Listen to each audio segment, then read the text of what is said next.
we made a pledge to be authentic. And this is the stuff that happens behind the scenes. And guess what? Nobody at that wedding knew. Yeah, that's service. Yes, it is. Service with a smile.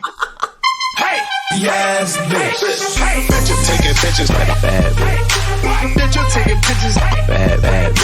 Bitches take pictures. Take pictures. Make some noise, raise your hand if you's a boss bitch. I'm a boss bitch. Taking pictures. I'm a boss bitch. Taking pictures. I'm a boss bitch. Taking pictures. Bitches taking pictures. Take my picture. Hey, we're back. Oh, we are back. It is Bitches Taking Pictures. For those of you who don't know us. Oh, dropping the name of one of our podcast episodes. I like that. I'm Melissa. And I'm Marisa. You may know us from our viral TikTok.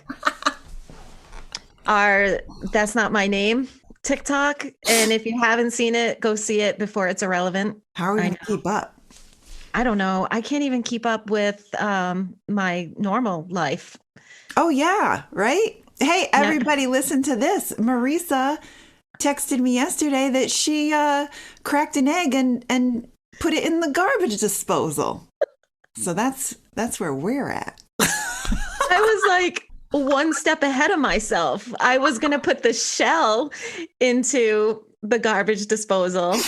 And instead I put the whole egg into it. It's like, have you watched the woman in the house across from the girl in the window? I have started it. You know how she keeps taking the casserole out of the oven without oven mitts on? Yes. Me. I am her pouring the wine. Oh my gosh. I didn't know it was a black comedy. And Me too. I'm so literal that I'm like, that's a lot of wine. I was talking to Miles about it and I said, Did her kid really get left alone with a serial killer? No, sorry for the spoiler.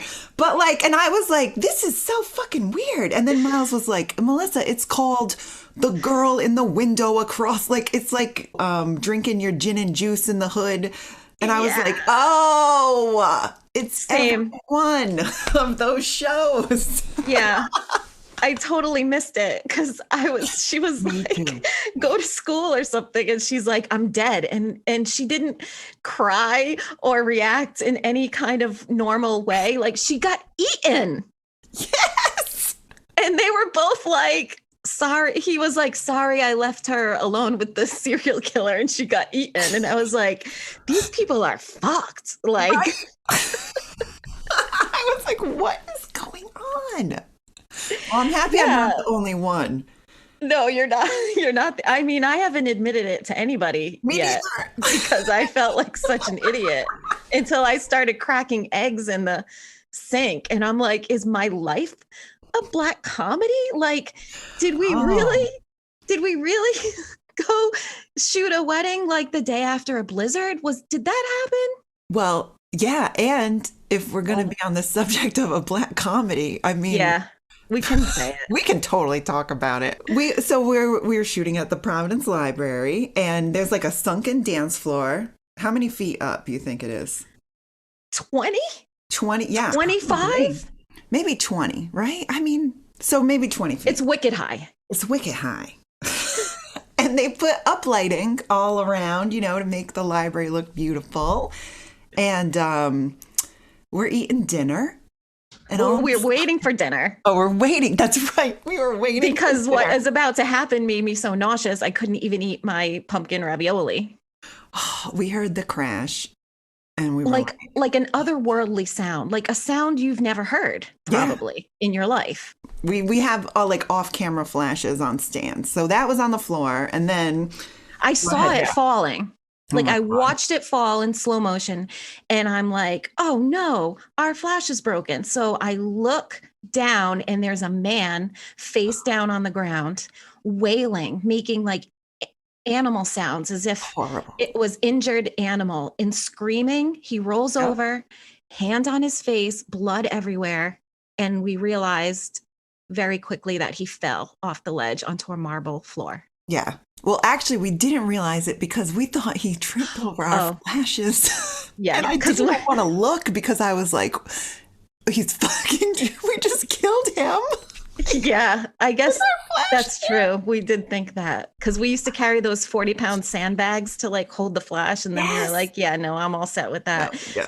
Too much. I mean, he would have had to have been sprinting at a very fast pace to smash his head open like that. Okay, so that happened.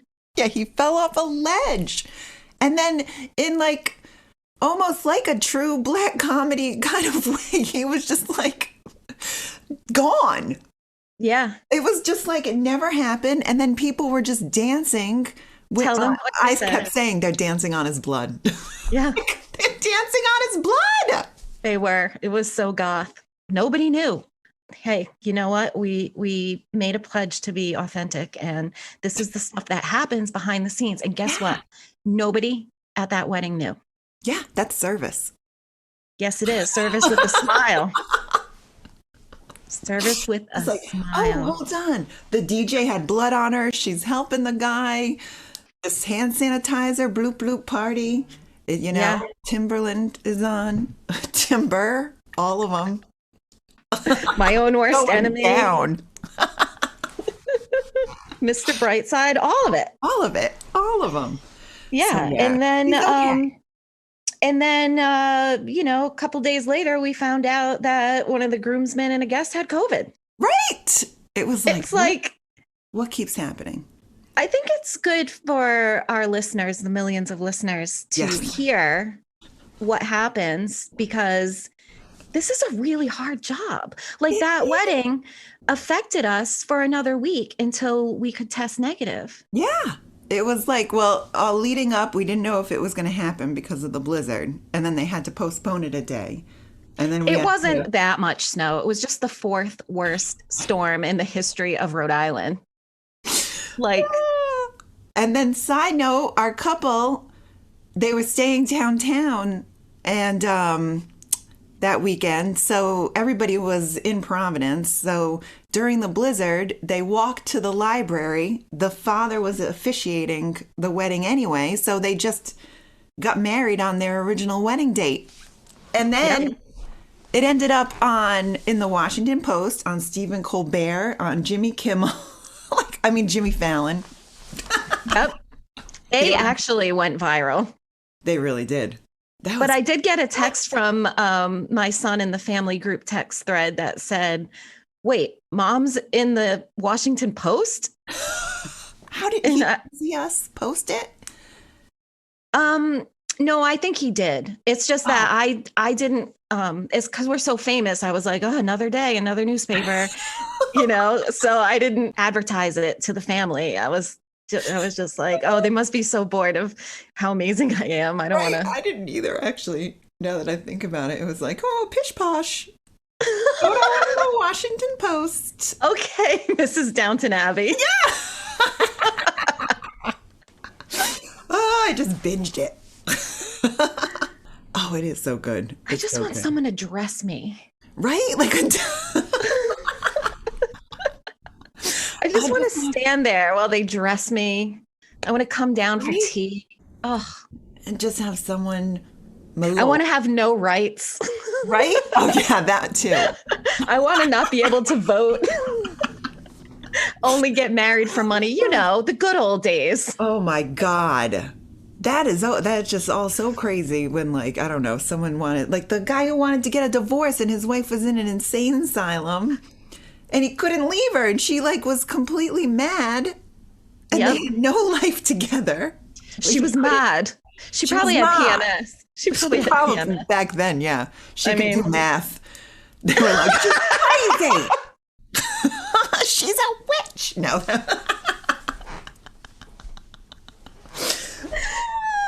We're fine. We're fine. Yeah, we're fine. I mean, that's the second TV show we've talked about because... Been watching them all. Because what else are you going to do? Right? What else are you going to do? I mean, I don't know. This is our time to recharge our batteries, though, because it's going to get crazy. Yes. We have a really good year with really great couples and really long days. So we have to charge, the batteries, literally and figuratively. Exactly. Because if we don't, we'll be crazy. We'll be spilling blood on the dance floor. No, for real. And you did. We did that day. No. No, that was the weekend or a couple weeks before when you actually were bleeding outside because it was so cold. Right? We did 2 weddings in January, and then all my fingernails broke off that day. Yeah, you were like, look at my nails, they're so long. Like literally on the way to the wedding. Yeah. And by the time we left, I had one, and they were just it wasn't like acrylics or anything. It was just like my nails, but it was so cold. I don't know. That was freaky. I didn't even. I had a white Rent the Runway shirt on, and we're doing formals outside of Rose Cliff, which is a beautiful mansion in Newport, and I'm just bleeding like a sieve out of a knuckle. I had to keep sucking on my knuckle to make it stop. And then I thought I was fine, so I never got a Band-Aid. And then after dinner, we're standing there to do the entrances, and Maurice was like, "You're covered in blood." Yep. And then this might blow your minds. Maurice told me. Yeah, go ahead.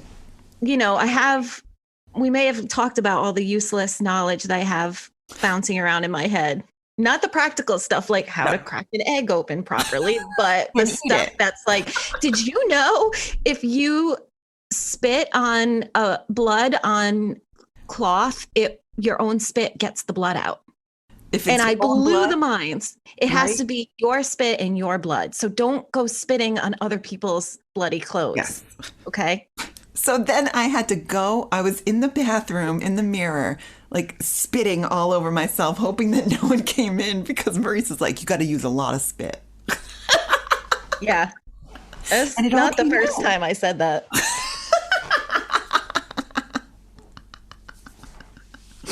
Woo! Oh, yeah. Explicit rating. Woo! Oh man. God. But I sent it back and there were no stains on it. Right. Did you actually send it back, or was that one of the 2 shirts you forgot to send back? It was one of the 2 shirts I forgot. But then I sent it back because my brain is also not working. I sent back half of the shirts. Yeah. And hopefully they didn't put a UV light on my Monique Louvrier blouse. Right. Don't rent that again. In fact, if you have Rent the Runway, don't rent that shirt. Yeah, don't rent the white shirt with don't rent the Colonel Sanders blouse from Monique Louvrier. Louvier. No, not UVA. Loulier. I just like to say it as crazy as possible because I never know how to say it.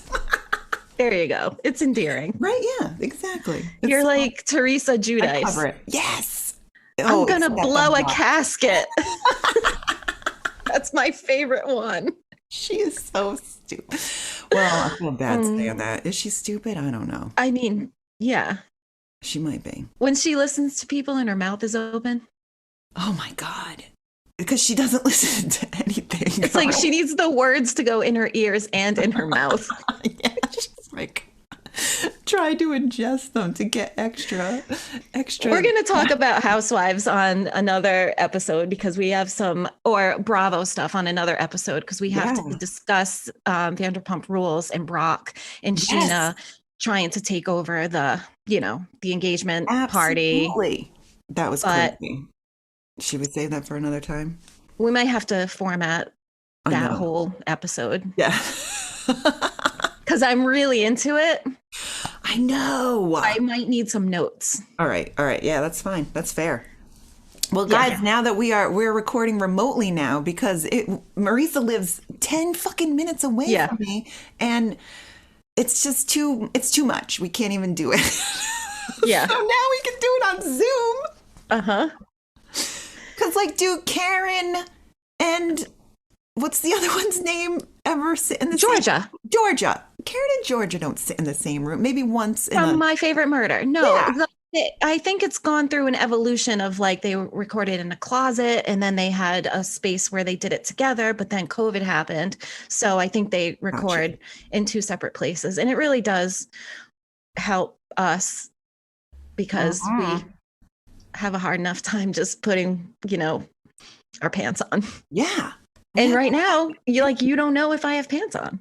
So this week we're going to do another Pages from the Guestbook episode.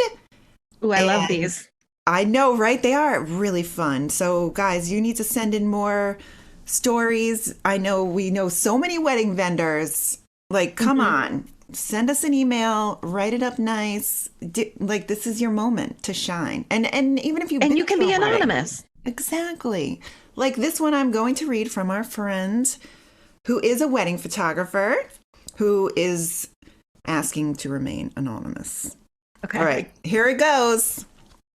Okay. In my 10 years as a wedding photographer, I thought I had seen it all. I'm sure you two can relate. Most weekends are very similar. Bridesmaids cheer champagne in their monograned robes, detail shots, ceremony, family portraits, bridal party portraits, bride and groom portraits, reception, etc. Maybe every once in a while you catch an adorable father of the bride wiping his tears. This wedding was not like that. I arrived at a barn that is commonly used for weddings, but honestly, I haven't shot a wedding there in almost 7 years. I guess now I know that is because it is not frequented by my ideal clientele. I had a conversation regarding timeline with the bride a week prior. She booked me for 7 hours, so everything needed to be planned and on time for me to get all the shots she wanted. We decided that I would shoot all the bridesmaids and groomsmen shots before the ceremony, so we would only have the entire bridal party group shots left after the ceremony. More time for the huge family photo list. We love those. Love them. Just the bigger, the better. You right? know? The more complicated, the better. Yes, please. All of the ladies and I went outside for bridesmaids photos with the bride. We shot in a beautiful field with muted light, and they were delightful. Next, it was time for the groomsmen's photos, which were scheduled to be taken in the same location. I had 15 minutes to shoot these before the bride had scheduled a first look with her father. Okay, here we go. Oh God, I'm ready. The build-up is killing me. I searched for the groom and found him shotgunning beers with some of the groomsmen down by the outdoor ceremony location, which was isolated and pretty far from the barn where everyone else was located. I told him it was time to photograph him with each groomsman individually and the group as a whole. He told me he needed to, quote, take a leak, and that I can shoot that first. Right? Whoa. It gets better. He went over to the weeds, turned his back, and started peeing, and asked if I was getting a good shot of it. I already thought I hate this guy. I smiled when he came back over, and I said, okay, everyone is here. Let's walk to the field so we can get these photos completed. He said he wanted to shoot them with trees and stay in the isolated area. So fine, we start shooting.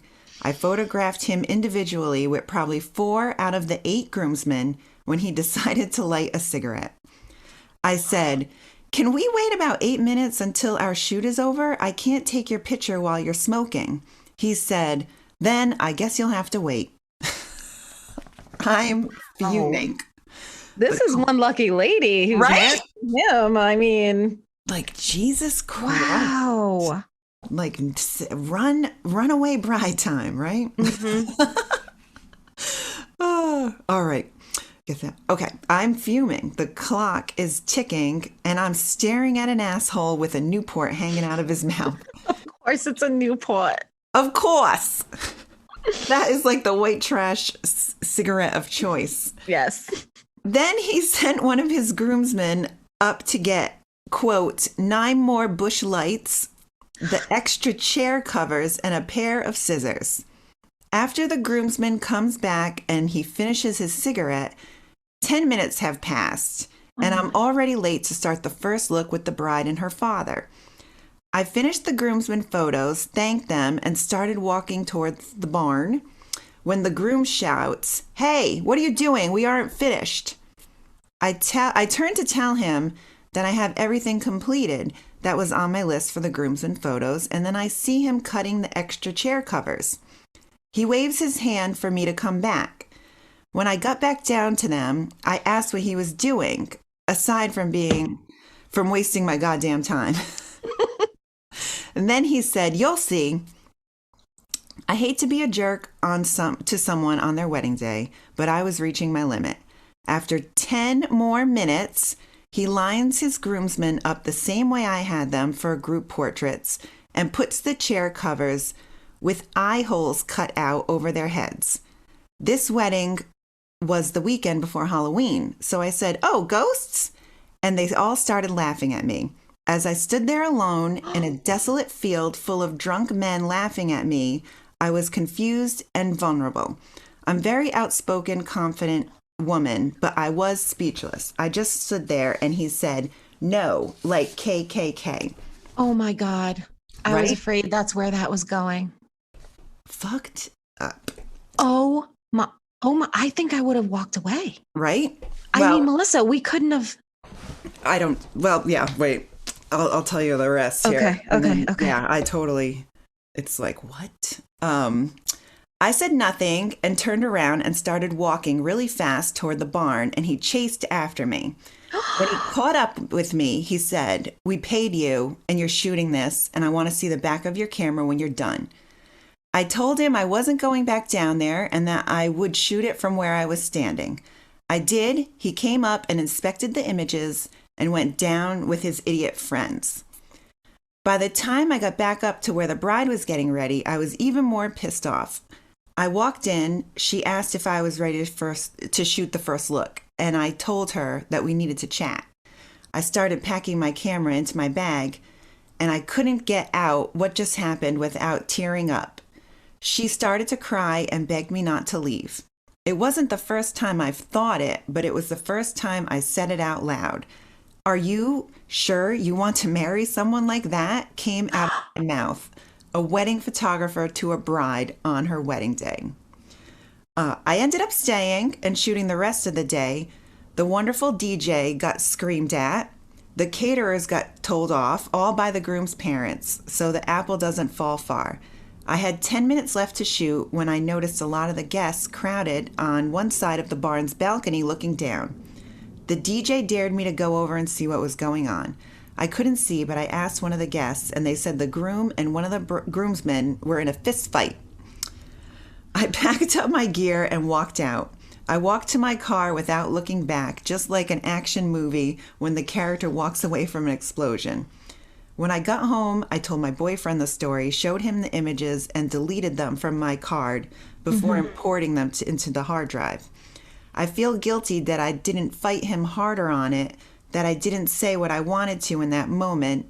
I felt weak, that I felt scared and vulnerable and alone in that field. When I delivered the images, I got a Facebook message from him asking for his, quote, special groomsmen photos. I said, "You signed a contract giving creative decision rights to me. What you did that day made me feel vulnerable and sad and is not on brand with my beliefs or my company. You should be ashamed of yourself." And then I blocked him. And then it says, "What the hell?" in all caps. Oh my God. That is not what we do this job for. Right? I'm almost speechless, but it's a podcast, so I can't be speechless. I just can't believe the boldness to be that outwardly racist in front of somebody that you don't know.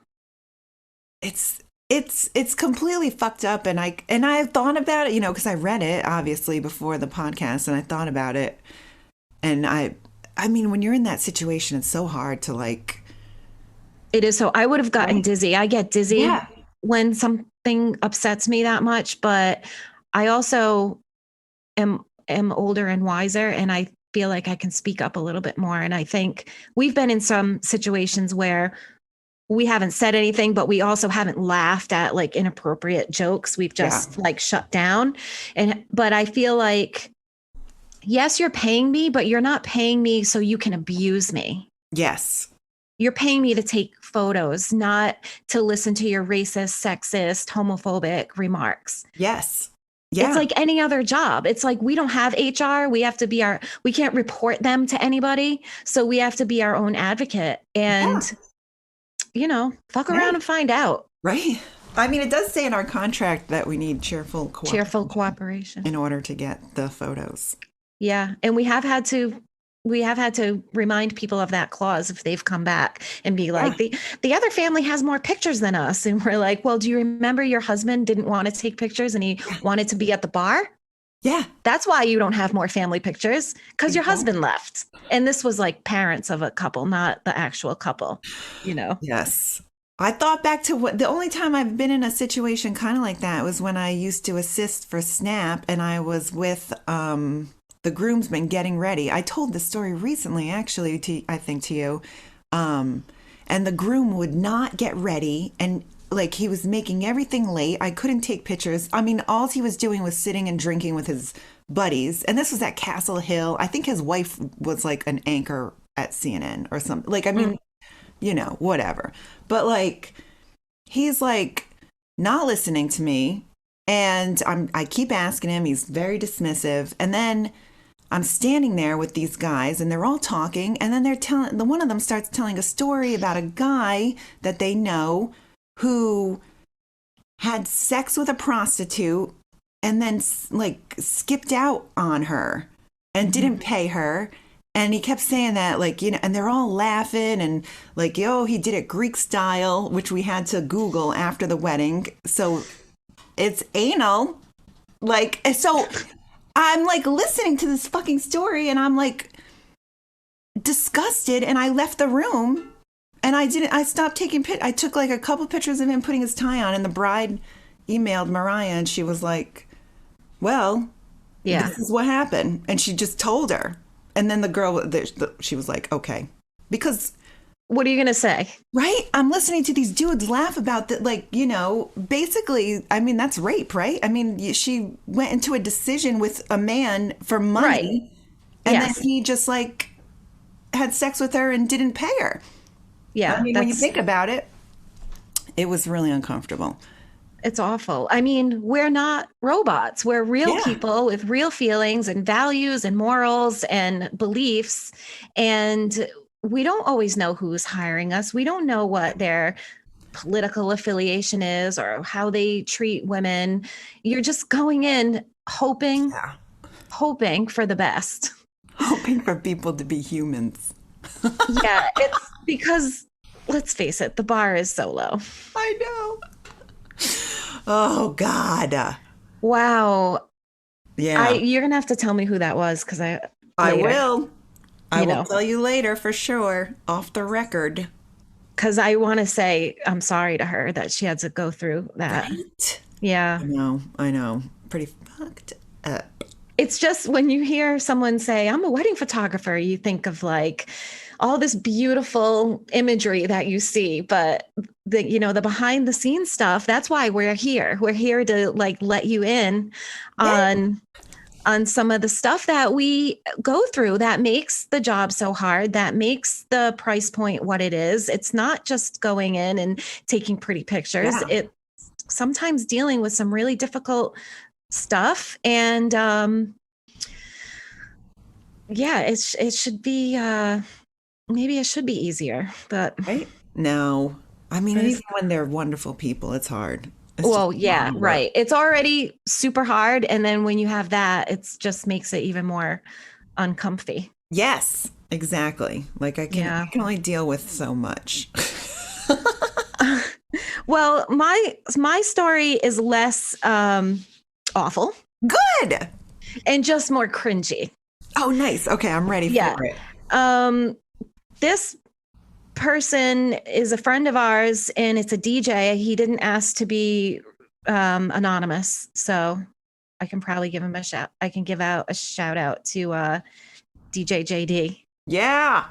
Who did our theme song, who we absolutely love.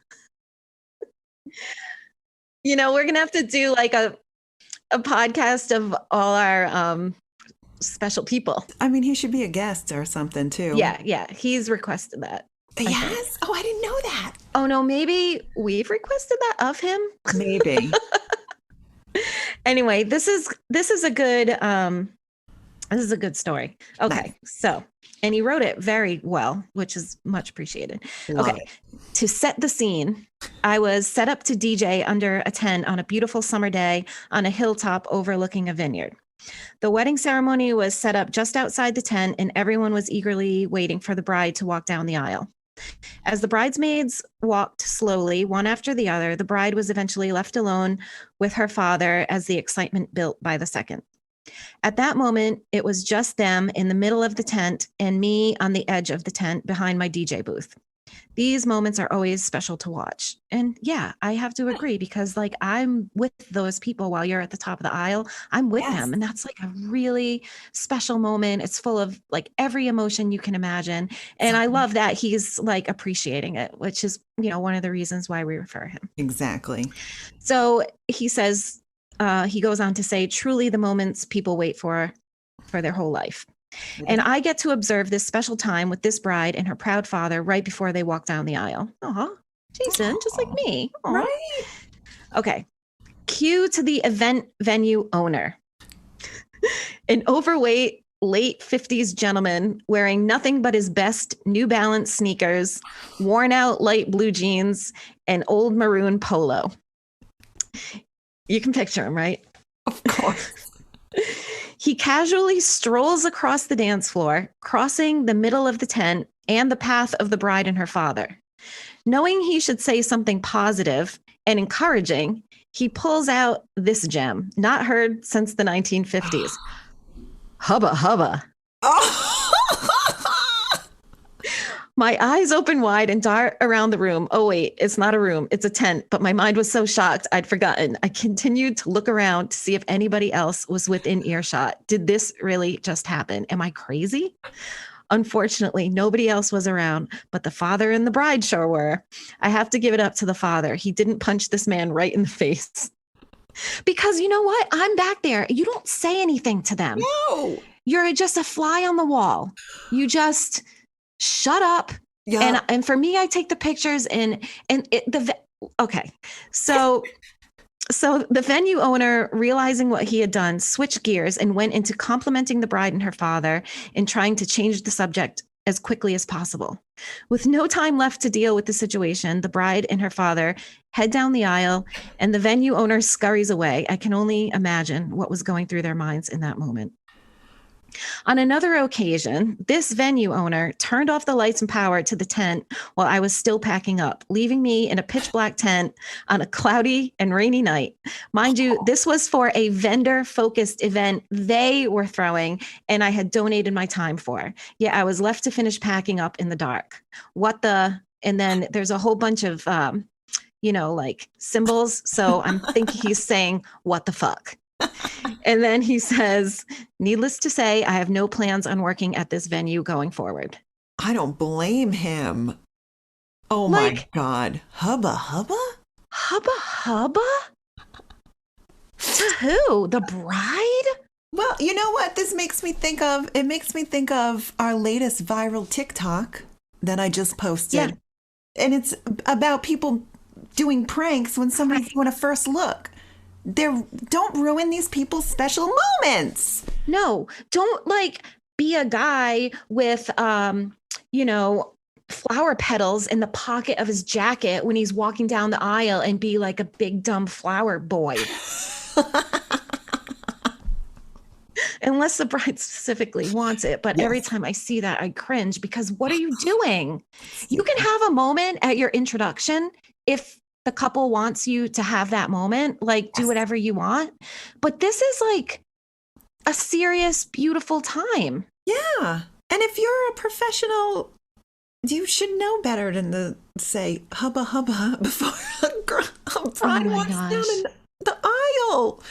But this when he said that, I remembered that we had a wedding ceremony at Bel Air that got moved inside because of the rain. And just as they were about to kiss, one of the servers walked behind the ceremony. I just thought, he's fired.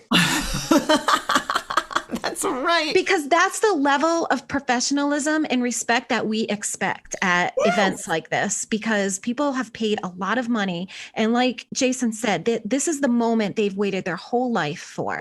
Yes. Which is why I don't say anything to the bride and their father unless they're looking at my camera and smiling. And then I say, this is your moment. This isn't about me. Yeah. Look at each other. I whispered it because, you know, that's it. It is not our moment. It's not my time to get a portrait of you and your dad smiling at me. It's me trying to get that very moment of you like taking a deep breath and your dad like wiping away a tear. Yeah, soaking it in. Let them soak it in. Yeah. Not hubba. Oh my gosh.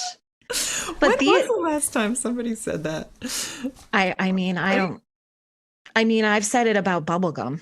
Yeah, like I loved Hubba Bubba Grape. Yes, I loved Hubba Bubba. I have this memory of sitting on Rachel Finkel's hill and listening to American Top 40 on a Sunday and chewing Hubba Bubba Grape. Nice. That's the 80s. That's the one when it said big bubbles, no troubles. Wasn't that the commercial? Maybe. Yeah. And I like the way the phonetic sound on your mouth. Hubba Bubba Bubble Gum. Oh, Hubba Bubba. Hubba Bubba Bubble Gum. Hubba Bubba Bubble Gum. All right, I guess I should do the last one. Okay, yeah, because you know we have to pick up our children who go to the 3 of them go to the same school, which is so funny. I saw you at drop off the other morning, but I was too tired to wave. I did wave to Zoe because I was like I can't not wave to Zoe, but I was like, and today I told the resource officer. I ratted out this woman that parks in front of the school and sits on her phone every day and clogs up the drop-off line. I told the cops. I told on her to the cops. Good. I said, can you tell the office? He said, they're not going to do nothing about it. You're like, well, watch this. I said, can you tell her? And he goes, which car? I'm blind. And I'm like, oh my God. Are you like, great. That's going to be that. Like, just anyway. Move. Yeah. Like, whoa. Just go around the corner and sit on your phone for as long as you want. Exactly. Ay. Fuck it. Hubba Bubba. Hubba Bubba. All right, read your last one. Okay, I'm going to read it. All right. Hey, Marisa. I'm going to read it now. Just call me Marissa. Marissa. Marissa and Melissa. Oh, Hubba Bubba. Oh God. All right. I did have 2 Starbucks today because I ordered one and I went in and I was like, it's ice. Oh, I didn't know it was ice. And she's like, I can make it for you hot. And then I was like, oh wait, I have 2 coffees. I have to drink both coffees. Obviously it's a Starbucks. She's like, give one to a friend. And I was like, okay, yeah, I'll give it to a friend. But I tipped her $5, so that's nice. I'm a good person. Oh. All right, here we go. Hey, Marisa and Melissa. I can't tell you enough how much I love bitches taking pictures. Very few things make me laugh out loud, and you guys make me cackle every damn episode. One of my favorite chaotic wedding stories is one that I filmed about 3 years ago at a gorgeous mansion outside of Newport. I was doing 2 videos for them, a highlight reel and a full feature, which captures every minute of the day. It was one of those really fancy weddings, every detail carefully planned out. My second shooter and I joked that the groom's family were low-key mafia because they were deeply Italian, slicked hair, and pressed tuxes. Ooh. Those are our people. Me likey. Anyway, this couple spent a mint for their special day. Everything is going great until the father of the bride's speech. This man comes in hot right out of the gate with some racy sex jokes that make the couple squirm. I mean, whatever, I giggled. But then he goes on and on and on. My battery is getting low. Then he whips out a Halloween mask and goes into memories of scaring his daughter in costume. I'm looking at my second shooter like, what the fuck is going on? The bride is hiding her face and shaking her head. Her sister starts shouting, wrap it up. Oh, but he doesn't. He pulls out more masks. I check my watch. My battery is flashing red. It's been 40 minutes since he started. And now the bride herself is yelling for him to stop. So basically, the family had to pull him off the stage so the rest of the reception could happen. But of course, as they pull him away, he wraps it up with some more sex jokes. Honestly, I enjoyed it. She sent like I'll send it to you. She sent like their like highlight reel, so you can't I can't actually. I want to hear this to the person who wrote this. Can you like send us just like some snippets, because like I want to know what these sex jokes are. Yeah, we won't play them. We won't like share them. I just want to hear it, honestly. Yeah, I do too. I mean, there's nothing I'd rather do on my time off than listen to a father of the bride speech. Right? No, but this one sounds good. I saw that you see the masks in the highlight reel. That's and it's like do that at the rehearsal dinner. Right?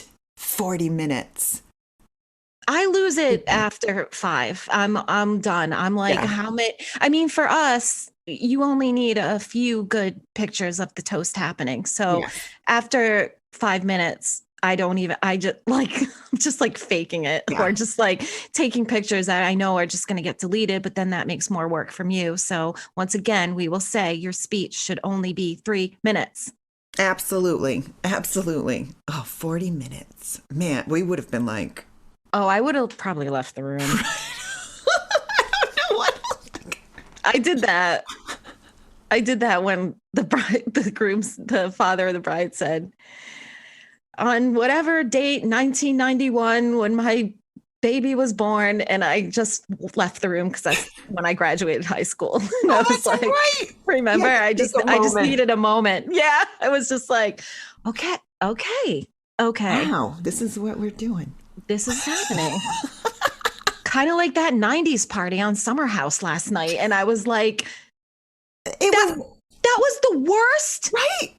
They don't even know what they were. Okay. All I saw pictures of them in the 90s and they're like 2 years old. 2. The only 90s thing I saw was a Kangol hat and butterfly clips. I thought that was hysterical. I was like, what are you guys? Oh, that was, yeah. Well, I mean, Hey. Yeah, right. I don't know. I hate it when I see that meme where it's like, 1980 is just as far away as, 1950 was when it was, and I'm like, just stop. Yeah. Yeah. Like, stop it. Oh, but, or like, 16 Candles came out 35 years ago today. It's like, shush. Yes. I hate that shit. I'm like, don't do that. Don't do it. Or like, if this picture looks familiar, you need to put on some eye cream. I'm like, I do that anyway. Exactly. And now those things are like something from like something past my time. I know. Except for those Steve Madden slides, that meme that's going around. Like, if you can hear the sound of this picture, you need to put on some eye cream. Yes. And I had those shoes. I remember. Oh, I loved them.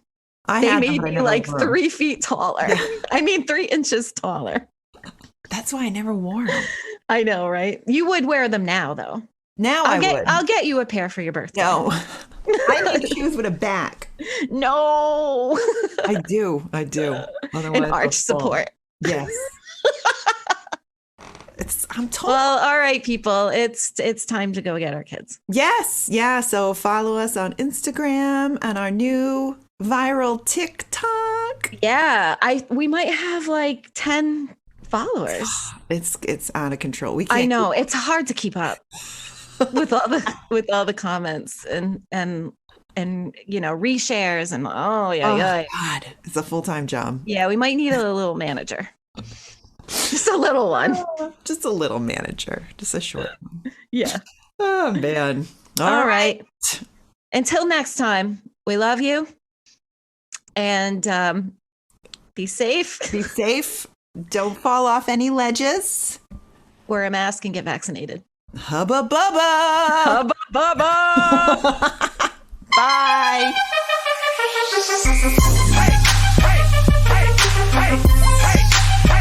I'm a boss. Taking pictures, taking pictures.